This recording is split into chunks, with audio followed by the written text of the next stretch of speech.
But we do want to go now to the battle for District 1, where there is a rematch between incumbent Everett Roy and former councilman Billy Lerma. Yeah, District 1 includes, of course, all of downtown Corpus Christi, as well as North Beach, the West Side, Annabelle, and Calallen.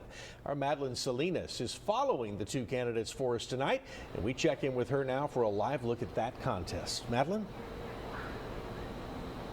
Hey, good evening, South Texas. This is actually going to be the second time that Everett Roy and Billy Lerma have met in a runoff election, that first time being back in 2022.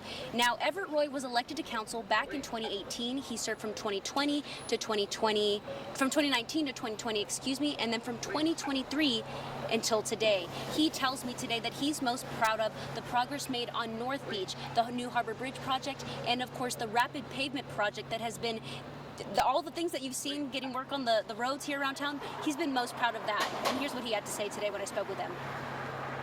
You know what, for me, it first and foremost is listening to the people. What is it that they want, and taking care of the citizens and continuing to move this city forward. We've got to continue to look for sustainable water in our area.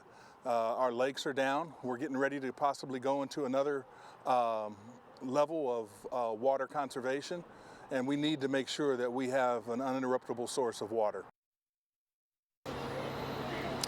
Now, Corpus Christi native Billy Lerma last served on council from 2020 through 2022. He lost his seat in 2022 to Everett Roy. He says the biggest issue at the top of his list is finding water resources for the people of Corpus Christi. Here's what he had to say.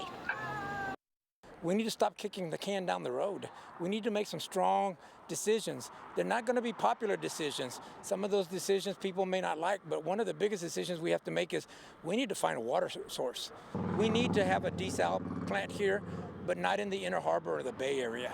I believe that we should join forces with the Corpus Christi Port Authority and also the county and unite ourselves and build a great plant up in the Harbor Island area. Now, Lerma believes that the northwest area of the city has been what he calls the stepchild of the city for far too long.